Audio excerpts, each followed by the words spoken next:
Welcome to Chubba TV, and I'm your host Chubba, and once again today we've got a football fever transfer breaking news that I will get into shortly. But first, make sure you press that like and subscribe button so you never miss a video, you never miss a transfer breaking news, and you also will be notified on Monday nights when we do the hottest football show program at 7 p.m. every Monday night. You will be notified first to make sure you don't miss the show. So make sure you press that like and subscribe button. Before we get into the big football fever transfer news, there was some very big exciting news this morning with our man Ange Postecoglou, former coach of South Melbourne and the Brisbane Roar here.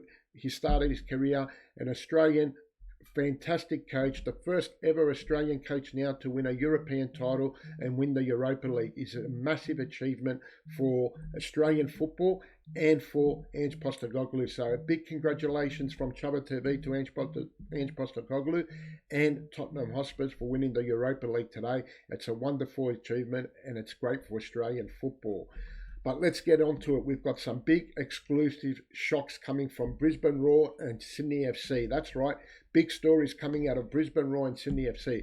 We can reliably confirm some eye-opening transfer whispers shaking the A-League. Brisbane Roar's bold move in an astonishing development. Brisbane FC management had been actively contacting other A-League clubs, offering none other than their club captain, Jay O'Shea. That's right, their club captain, Jay O'Shea. Yes, you read that right. The experienced midfielder, still under contract, has been demand surplus to requirements, both in short and long term.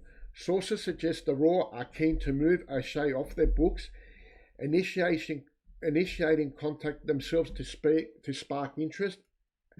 A stunning twist for a player who has worn the armband and been a central part of that club. Well, that's massive news. Again, like I said, that Jay O'Shea, the captain of Brisbane Roar, they're trying to move on, even for the short term or long term. It's an incredible development because he's been a rock for that club, and as captain, it's huge news coming out of Brisbane Roar. As we move along, Sydney FC, they're reassessing Joe Lowley. Meanwhile, following a turbulent season, have led to a quiet push to move the winger Joe Lowley, and Football Fever understands that Lowley is not aligning with the club's evolving culture, and despite having 1 year left on his deal, Sydney are open to offloading him to a club where he might land a long-term contract. The approach here is tough from Brisbane, but make no mistake, Loy's future at Sydney is highly uncertain. So stay tuned for Football Fever. We'll bring you updates as these stories develop. The A-League transfer window may be about to heat up dramatically. So yeah, Joe Lowley, another one who's been, maybe hasn't set the world on fire this season, but once again, Sydney FC are looking to move on. So that's huge news coming out of Sydney FC and Brisbane Roar. So make sure, like I said, you press that like and subscribe button. You never miss a video. You'll be notified every Monday when Football Fever starts. Until then, I'll catch you on the back post on the next video.